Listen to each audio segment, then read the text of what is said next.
I hate this fan. It looks like I'm a little like it looks like it's like a little helicopter above my head. Looks like a little hat. It's me It's and my oh my god, yeah, it does look like one. It doesn't look bad. I didn't notice until you told me. it's fine. It is what it is. I think so. I love a little accessory. I have my little purse in the back. You know what? I love it. This is YQuim Unfiltered. This is breaking news from YQuim. Here to deliver global affairs. It's an emergency episode. It is truly an emergency episode. Hence why we're recording in the daylight, which we never do. Which listen, I'm so happy. I'm so excited. I've never been happier. It doesn't look it, but I truly have never been happier. If for this reason alone that we recorded in daylight. For other reasons, I have never been more devastated. Yeah. I'm tired. I feel like we say this all the time, but like when the news broke yesterday, there was a sense of shock and then immediate grief and then just exhaustion because yes, I'm just not sure what the next step is, like where the path forward is from here. And I don't mean to sound pessimistic. I think I'm just like trying to untangle and understand like what this means for the future. yeah, I think that was a big sentiment is like don't let this get you down. Like try to not let your anger and sadness turn into hopelessness. But I think it's really difficult to do that. I think it's very hard not to let it turn to hopelessness because it feels like for any one step we have taken forward as like a global nation, Yeah. we inevitably take what feels like 100 steps back. And it's not like they're in different, it's not like they're like different facets. It's like in one area, in one social issue, if we take a step forward, we are like there's pushback of 100 steps. Yeah. Um and it's hopeless. It's also like tiring, but you have to be tireless in the work you do, Yeah. which feels impossible. Like I think like for anybody who does any sort of talking about social like justice causes or like Mm. specifically women's rights issues, it feels like a hopeless battle. Mhm. It feels like a hopeless, like what's that saying? It's like up shit creek without a paddle. Like that's how it feels. Yeah. Yeah. Exactly. But I never under like I will never understand why.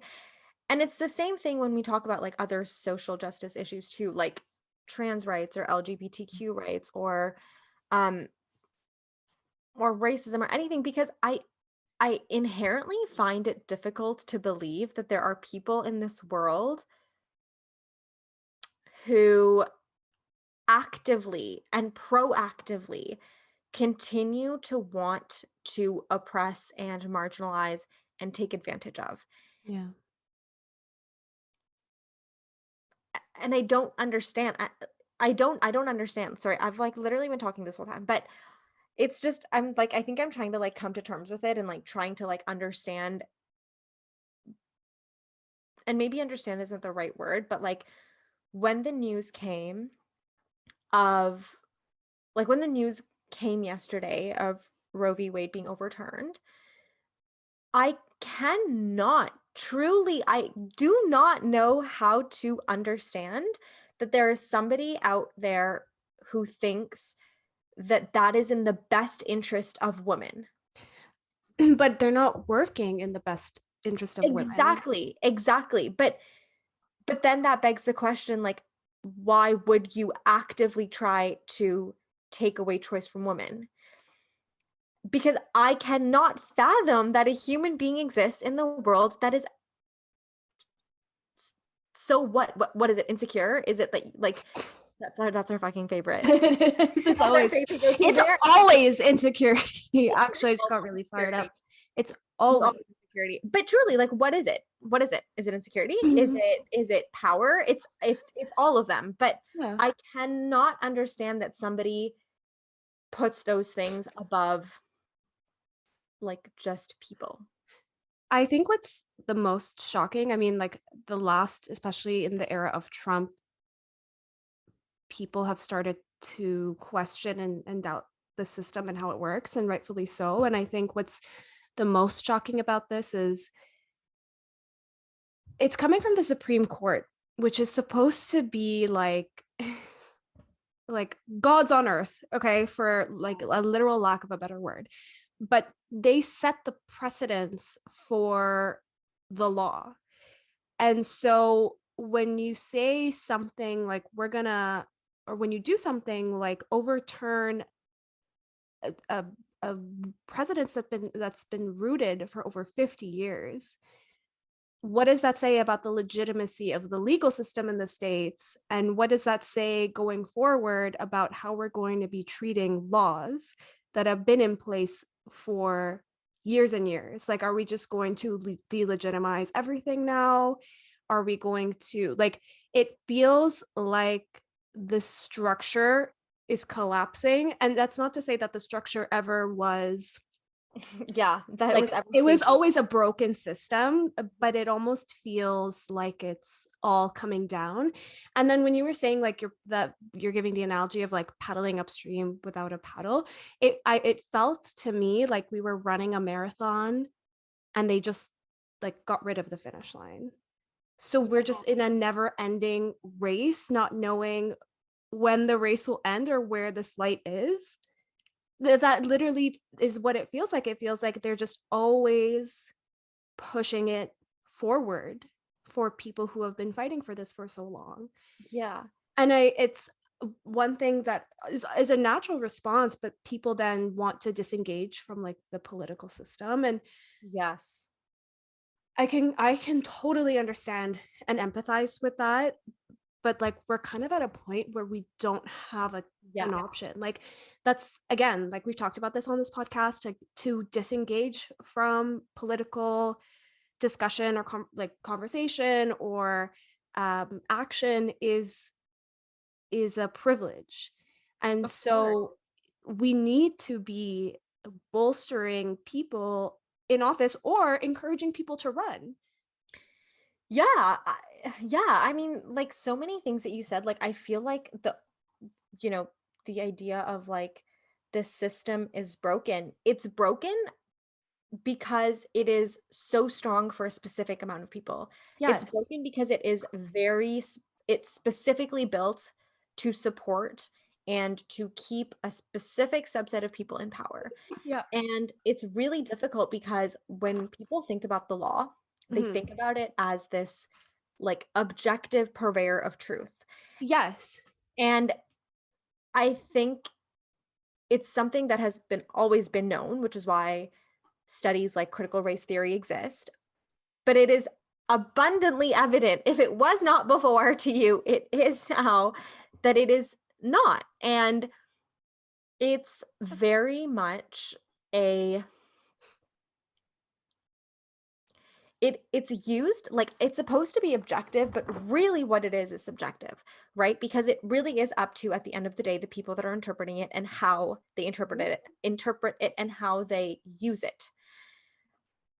And while there should be like one understanding of it, that's just not how it is. And like I I think what's so hard too about people like, or not people like, but like institutions like the Supreme Court, for example, Mhm. is that the people that were put in power were done by like we can never look at law. We can never look at anything as objective when the people that are put in power are done by people who want to maintain their power and Yeah. who will put people in those positions in order to preserve and maintain their own power, Right. i.e., Trump was the one who was like electing or not electing, but Trump was the one who was designating people into Supreme Court. Yeah. And they are the justices that then, not all, but some of them are the justices that then overturned, voted to overturn Both Roe. of them voted to Both of them. overturn, Yeah, both Kavanaugh and and Amy yeah, Coney Barrett yeah, voted to overturn. And that's like, we were talking about this yesterday. I called Tarini and I was like, what, how yeah. are you feeling? Like, this is really overwhelming.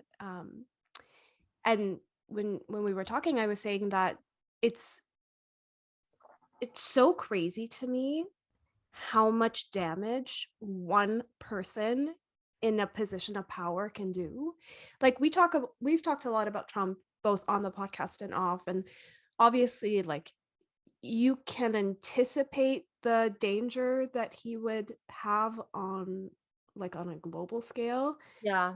but it's something completely different when you actually witness the impact of his And it's actions. this sustained impact of him being in power, like Right. the continual and continuous and sustained impact of him being in power. And this was something that I was saying to you yesterday too. Like, I feel like issues of, I mean, people would argue, but what do they not argue about? But women's rights, I feel like, and specifically abortion rights and the right to autonomy over your own body Yeah. is an issue that I feel like supersedes political parties. It's not up to, and it shouldn't be, and the fact that it is problematic in and of its very self. Yeah. Women's rights, human rights, autonomy over a woman's body or anybody, and the access to abortion and healthcare. I don't like it just cannot be that Republican people and women and men and people have not needed to get an abortion. Like, and that's the thing that I'm like, I just don't understand. I don't, but like that TikTok sound that's like, I don't understand.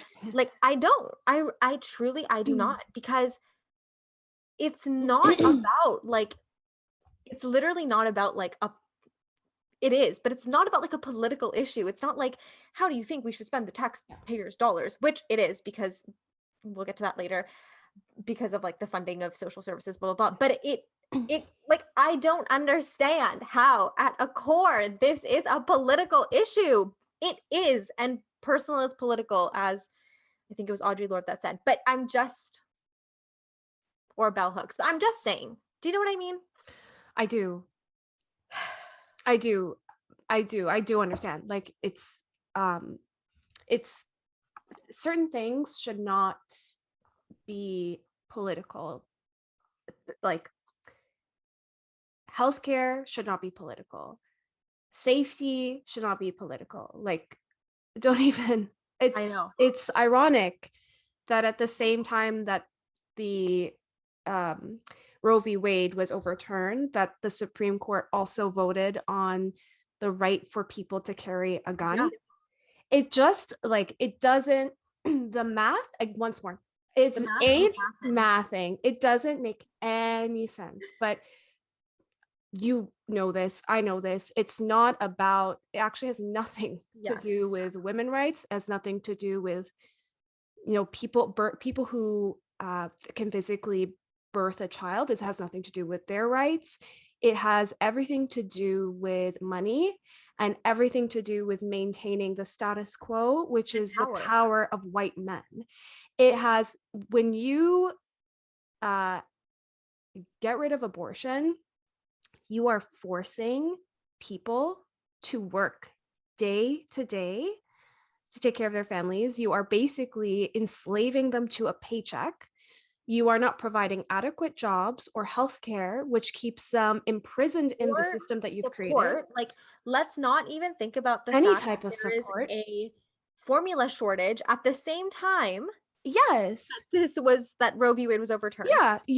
But then at that, like, it's all intersectional. Like, it's all intersectional. I saw this video from Trevor Noah. I think he is so brilliant, and like I think it's a combination of he has an amazing writing staff, but also he is a very good presenter. Like he has Yeah, really he's good very comedic compelling. timing.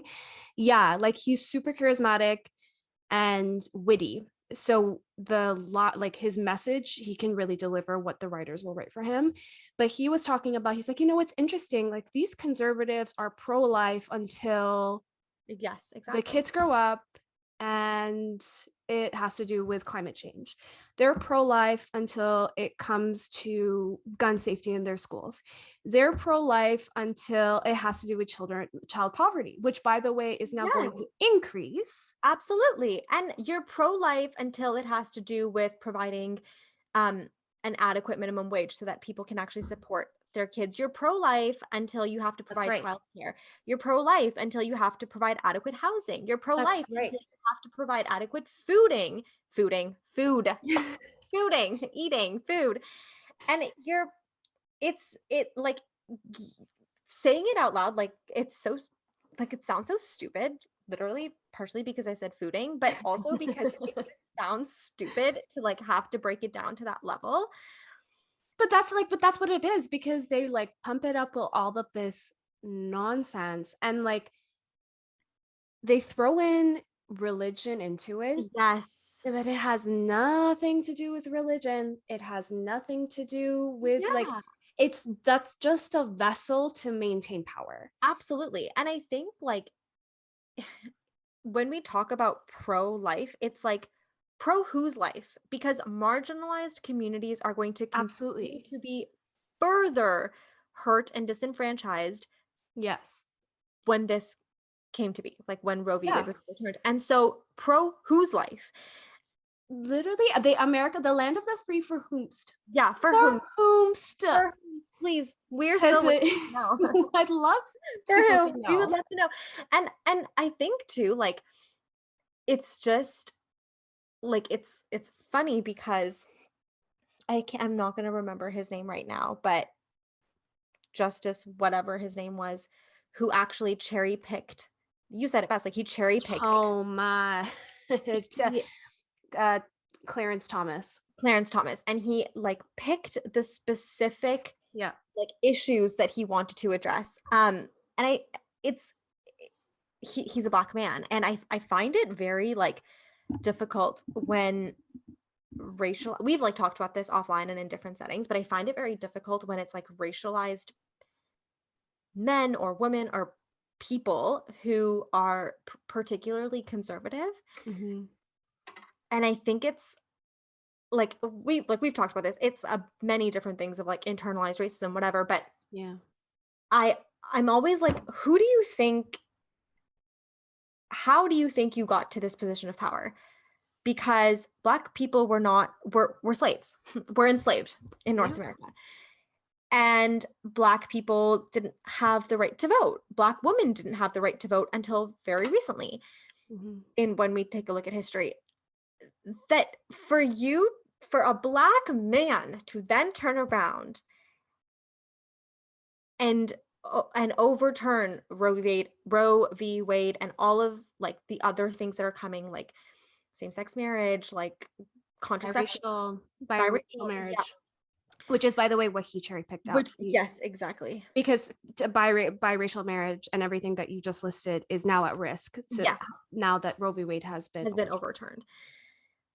And I have this struggle because I don't want to put the brunt of this on him as a black man, because of course he is still a black man who Yeah. is working within these systems. But at the same Mhm. time, I'm like, but you're doing it. Like you're really out here doing it. You're doing the most harm. And I don't know how you Yeah. think you got here. It was on the backs of marginalized people. It was on the backs of this very same people that you are now trying to keep under your foot, literally. The idea of like it's not about religion. It's absolutely not about religion. You are absolutely right. It's a vessel that is used and deployed and employed as like this Trojan horse. Mhm. But what's so, I think, more frustrating is that at least, I don't know. I'm not going to say like all Democrats or all liberal, whatever, but like I feel like a large majority of the Democratic Party, I'd like to think, would fight for every single person to be able to practice whatever religion they wanted to the nth degree that they wanted it. I know I would. I know you would. I know that I would fight to ensure that every person, truly every single person, would be able to practice their religion in whatever way, shape, or form without any sort of discrimination, harassment, anything. So to kind of like flip that around Mhm. and be like, yes, I fight for me to be able to um practice my religion because I am now then going to take that religion and use it to enforce whatever it is upon you. It's like, Yeah. no, no, I didn't fight for you to be able to take the religion and turn it on me. I fought so that I could believe whatever I wanted and you could believe whatever you wanted. And both would be able to exist peacefully and safely. But they don't, But they don't. that's not the that's not their vibe. That's That's not not not the that's vibe. not the vibe. The Yeah. vibe is we're gonna maintain these systems of The vibe is Handmaid's Tale. fuck. It's like people say this, and like in the beginning, not that it was a joke. People were joking about this, but people are like, damn, like this is becoming like the Handmaid's Tale. Yeah. And now it is like now Yeah. it's no now it's like a reality. And I think like you brought up the Democratic Party. Like the Democratic Party is not No, it's not. they are complacent. Absolutely. And they are not to not be blamed for this happening. Right. And the reason they are complacent is because they there are so many seats, whether we'll call it in Congress, that are taken up by people that, I'm sorry, are so fucking old and outdated Touch. Yeah. that they are just holding on to the seat of power, and they are blocking a new person coming in who might be progressive, who might actually be more in tune with what their community is looking for. And so like the maintaining of like systems of power apply to both parties. It's not just a Republican thing, it's a No, Democratic thing. absolutely. And these are the same people that will also vote to confirm justices, like for example, Senator Manchin. He is a Democrat from West Virginia. If you heard about him in the news, he blocks a lot of Biden's Yeah. infrastructure plans and anything that the Biden administration is trying to pass or anything that the Democratic Party is trying to do. He actually voted yes to confirm both of the justices that Trump put forward and is now in the Supreme Court, and has gone back after Roe v. Wade was overturned, and was like, oh, I'm surprised. I thought that they would protect it. It's so funny because when the draft was leaked that they were going to overturn, the Senate moved quickly to try to pass protection on abortion rights, and he actually voted no. So there are people in the Democratic Party that have got to go. Like truly, The the math math ain't ain't mathin'. mathing. Like they've got to go. We need more progressive people in the party and in office. Yeah. And I like, to me, that's the only, it's not the only path forward, because of course we need to continue to support advocacy groups and volunteer where we can, like give our time and money where possible to people who are fighting for this. And it's not just a Republican problem. Like the Democrats are Of course. complacent in this. No, of course. And there are many people who vote Democrat who would agree with this overturning. Like, right? Like there are many people who vote Democrat who are going to be like, yeah, actually, you know what? I don't think abortions should be Yeah. safely accessed. And I think the scary part about it, we talked a lot about this when we talked about Trump, Mhm. is how what happens in North America, what happens in the US specifically, because of the way that they have been positioned as this global superpower. God only knows why. God, literally God, God only knows why. They are positioned as this like be all end all. I don't know. This is the best marketing scheme that has ever existed. Because of proximity to whiteness and white Absolutely. supremacy. Yeah, absolutely. Because of colonization, because of capitalism. Yes. Yeah. It all comes back to capitalism. It all comes back to capitalism. Global affairs. Sorry. It all comes back to global affairs. But anyways, it has such a trickle down effect on the rest of the world. And it's really difficult for me to say this because I'm going to say it and it's going to sound like I'm like furthering a narrative or a rhetoric that I don't mean to. And so I will say it and I'll explain it. There are other parts in the world that are much less progressive, or that are much less free, for a lack of a better word to say it. And please, like, make no mistake, that has also been done very specifically and tactfully to continue to keep North America in power and to maintain white supremacy. I'm like, there's so many thoughts. I'm like, how do I even like get it out? What I'm trying to say is that when things like this happen in North America, it creates a very scary tidal wave across the world. And it essentially emboldens and like empowers these the people who like truly don't believe in like human rights and women's rights and abortion rights and whatever, to come out in droves. And like that was a big part of like why Trump was so harmful, because it gave a face, it gave a platform to that type of hatred and thought and oppression and marginalization. Yes. And I think people in Canada are like, oh, but that's like in the US. Like, no, like we're good. And it's like, no, we're not. Not only are we not good because oftentimes politics mirrors what happens in the States in Canada, we're also not okay. We're not good. In Ontario specifically, Doug Ford, trash bag of a human being. So sorry if he hears this, but also not, because you are.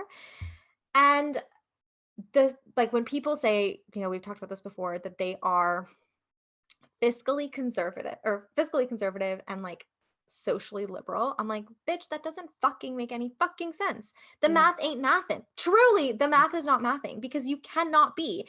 And abortion rights and healthcare rights and the access to safe abortions and safe healthcare in Canada, specifically in Ontario, is a perfect example of that, because Doug Ford cuts funding that supports healthcare and social services. And in doing so, reduces the access or the ability to get an abortion easily and safely. Hospitals, because of cuts, have actually cut down the amount of abortions they can give in a day, or they don't have an OBGYN in as many times as necessary in order to be able to maintain the amount of abortions that they would normally have allotted in a day. Yeah. So it just, and that's like, you know, in Canada, where we love to think that we are like the wonderland, like it's like the US is whatever, and then we're like the wonderland, we're like where everything is good and nice and fun and racism doesn't exist and blah blah blah. And then it makes me really scared, because there are other, unfortunately, places in the world, again, done very strategically through capitalism and white supremacy, where the rights of women are already at stake, not at stake because they are at stake all over the world, but are already so disadvantaged. They are already at a worse place, if that even seems possible, than they are in North America, and specifically Canada or the US. That this truly, I feel like, in like, what's the word, exacerbates these issues in other parts of the world, where America is looked at, or Canada or the US or North America, whatever, is looked at like a shining like hope. It's like what we like aspire to be. And if this is what we're aspiring to be, this ain't it. It's a no for me, dog.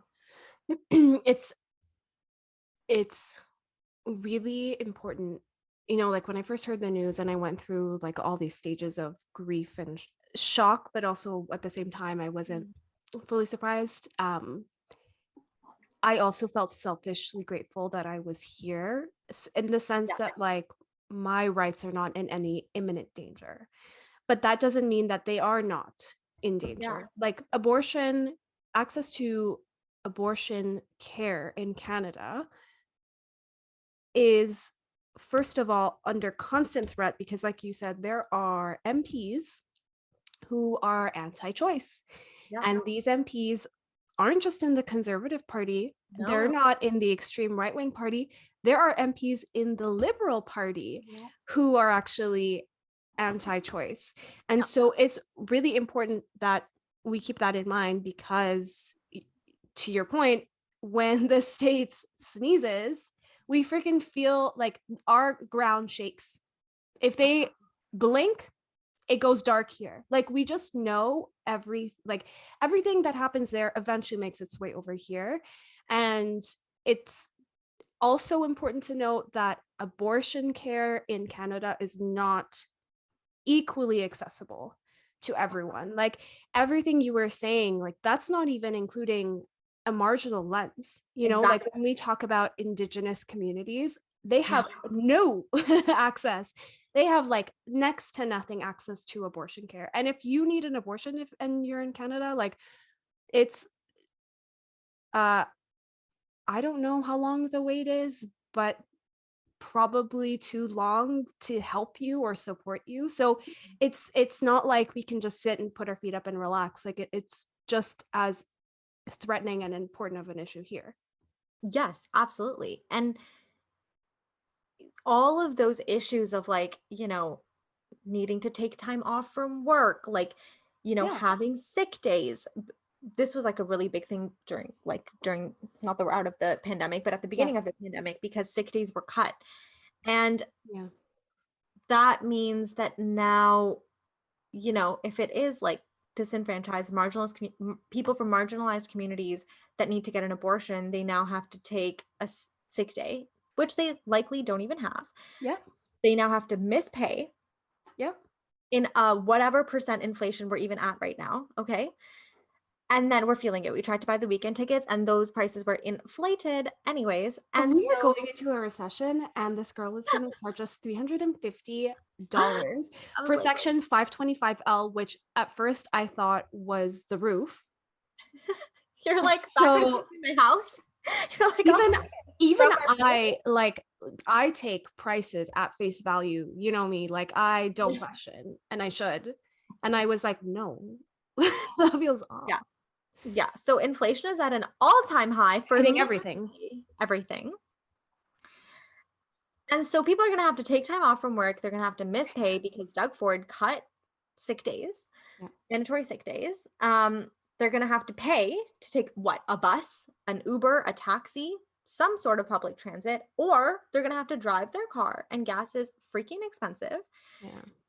To go wait if they get an appointment, if they have access to a hospital. Like you said, there are like where is readily available hospital medical care on reservation sites or reserves. And that's also not like, this is not even considering that now that abortion care is basically gone in the States, we're going to have a lot of Americans crossing over, and like understandably so, to get an abortion here, which is going to push, like that's just going to cause even more of a bottleneck, which will further impact marginalized communities. So those that had limited access will now have no access.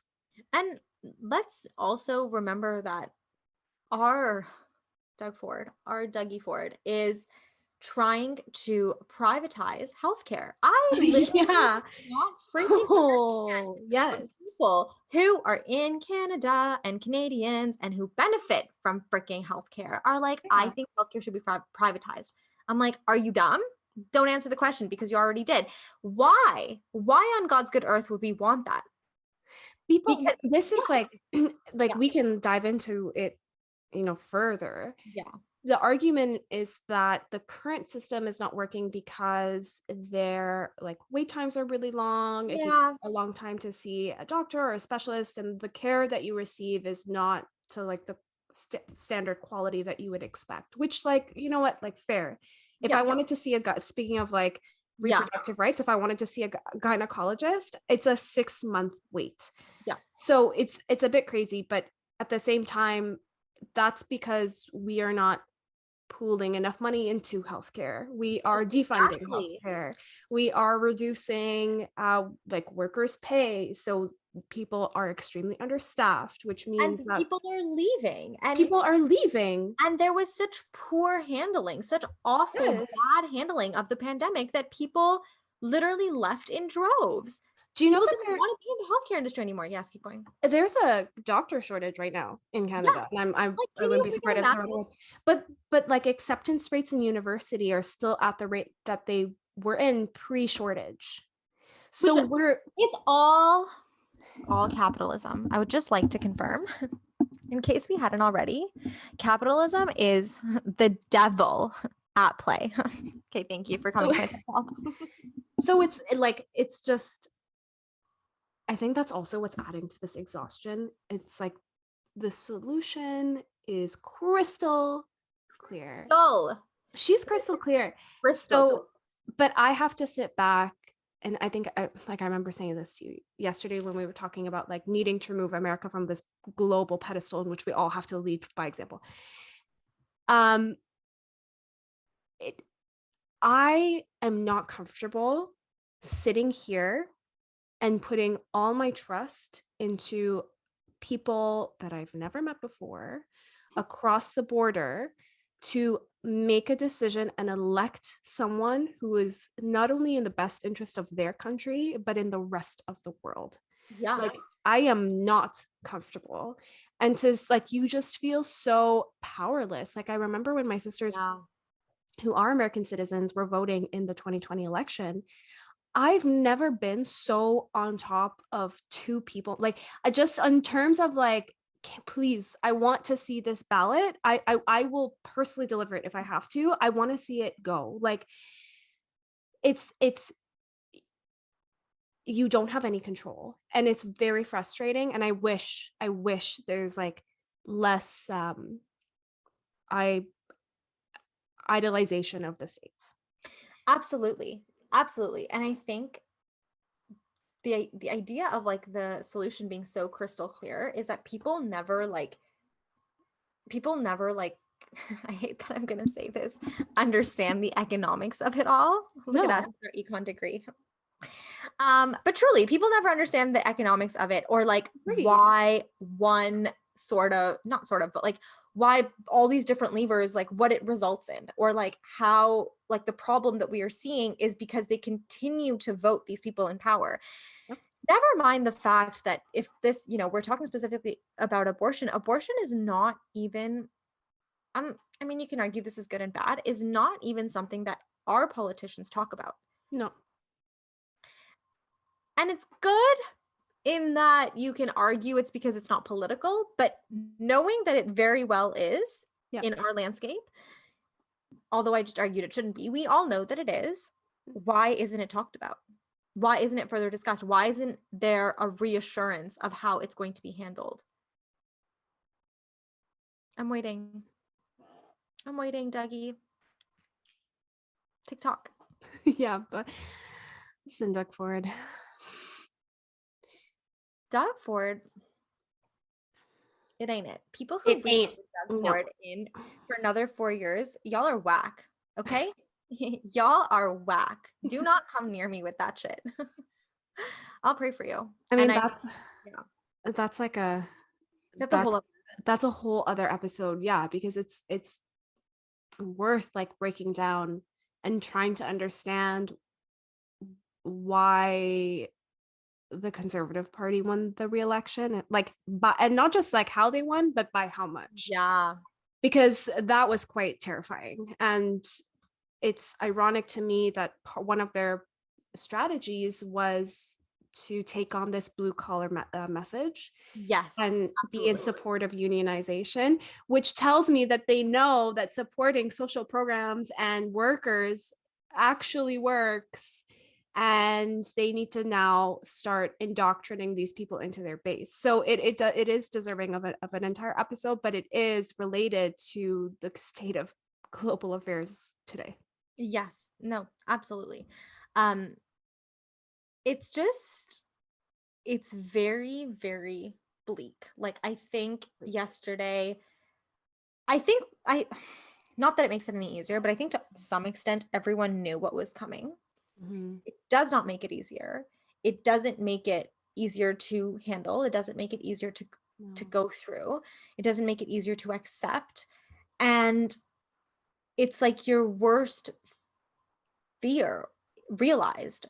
And that's truly how I felt yesterday. I was like, I can't believe that this is the world in which we live. Like it's shocking to me every day Yeah. and it continues to shock me. So at least it's consistent in that sense. Um but it's just very it's bleak. It's very disheartening and it feels like no matter what change or how you try to enact change, whether that's through policy, whether that's through frontline action, whether that's through money, whether that's through time, protests, not for profits, Yeah. electing at different like levels of government. It's the issues and like the systemic oppression is so deeply entrenched Mhm. into every level of every single thing. I was having this conversation with my mom where we were talking about how you literally, if you exist, you uphold some sort of like systemic Mhm. oppression, literally just by existing, because every single institution is in some way, shape, or form operating within these like systemic barriers of like, you know, racism or classism or capitalism or white supremacy. Mhm. And it's really disheartening that literally, no matter what you're trying to do, it's so deep. There are people in power that are truly so powerful. It, at the end of the day, doesn't, I don't want to say doesn't matter, but in this day, it feels it like it does, it never mattered. Yeah. I saw I saw this quote, and it was actually, I don't think it was a quote. I think someone was talking about menopause and entering into that stage of life. And this is specific to motherhood and um obviously women who can physically bear a child, but they were saying that they entered into menopause really grateful because they were finally able to get their body back for themselves. And it really resonated with me Wow. because our growing up, women and people who are physically able to birth, your body is never truly your own once you start menstruating. Yeah. And it is crazy to me that now that Roe versus Wade has been overturned, that my body will never be my own. Even when I go into menopause and I've had kids and I'm in that stage of life, my body will never be my own. Yeah. I mean, yeah. It's a very like harrowing thought. That like women's bodies are always policed and also always regarded as what they can do for others, Yes. whether it's having a baby, whether that's like Yeah. sex, like prostitution is like likely the oldest profession that's ever lived, that's ever existed. Um, and if that doesn't tell you everything it Yeah. needs to, I don't know what will. I think like I think it's also really interesting.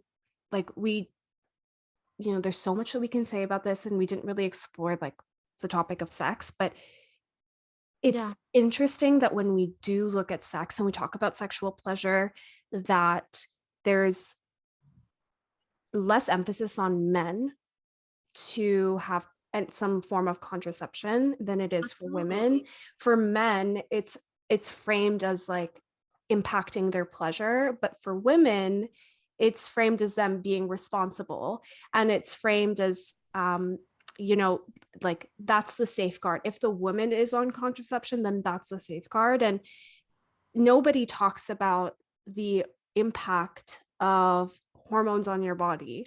Nobody talks about like what birth control actually does for you. And like, not to say that contraception is bad, and like Of course. to each their own. Like the fact that you would have the ability to choose, like in your own right to choose to be on contraception is one thing, but the way that our society looks at women's bodies and like not offers them up for bait, but I think you just said it, like we're always in service to someone else and not ourselves. Yeah. Yes. And we didn't talk about sex, and there's so much that you can say about sex, right? So Yeah.